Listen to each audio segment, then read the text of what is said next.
What if I told you there's a hotel so haunted, it inspired one of the most terrifying horror stories ever written? Welcome to the Stanley Hotel, where luxury meets the supernatural, and some guests, well, they never check out. Tucked into the rugged beauty of the Rocky Mountains, the Stanley Hotel in Estes Park, Colorado, is more than just a grand retreat. It's a place where the past lingers, and sometimes it lingers a little too closely. Built in 1909 by Freeland Oscar Stanley, the man behind the Stanley Steamer automobile.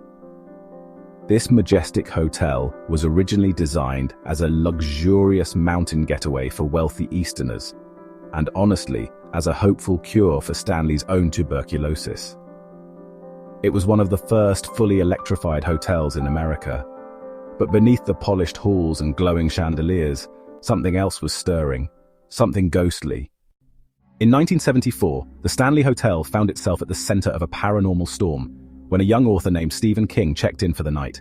He and his wife were the only guests in the entire hotel.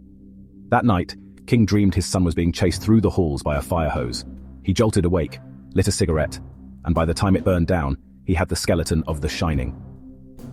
While Stanley Kubrick's film wasn't shot here, the hotel did host the 1997 mini-series version, forever tying this place to one of horror's greatest stories. But don't be fooled, this isn't just fiction. The Stanley Hotel is seriously haunted. Let's start with room 217. In 1911, a housekeeper named Elizabeth Wilson was nearly killed in a gas explosion there. She survived, but she may never have left. Guests report lights flickering, bags unpacked by unseen hands, and an invisible presence climbing into bed. Unmarried couples even claim they've been pushed apart while sleeping.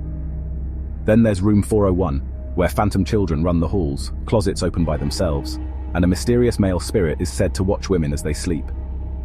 In room 428, women often spot a friendly cowboy sitting at the foot of the bed, but if you try to speak to him, he disappears. The concert hall is home to a playful spirit named Lucy. Flashlights blink in response to questions, and some guests swear they've heard her speak. The grand staircase is known as the Vortex, a swirling portal of paranormal energy. Photos taken here often reveal strange orbs and shadowy figures. In the ballroom, ghostly parties rage on long after midnight. The piano plays itself, table settings shift on their own. Some say the spirits here still like to dance. And deep beneath the hotel, in old service tunnels, guests hear whispers, footsteps, and catch fleeting glimpses of figures that aren't really there. Today, the Stanley Hotel embraces its haunted history, with nightly ghost tours, spirit investigations, and even the annual Shining Ball. There are plenty of ways to explore the unknown. Ghost adventures, ghost hunters, and countless paranormal teams have filmed here, and nearly all of them left with spine-chilling evidence. Even the hotel's whiskey bar is said to have its own spirits, and not just the ones poured into a glass. So whether you come for the history, the breathtaking mountain views, or the ghosts who still wander its halls, the Stanley Hotel promises an experience you'll never forget, and maybe one you won't fully explain. Would you dare to spend the night in room 217?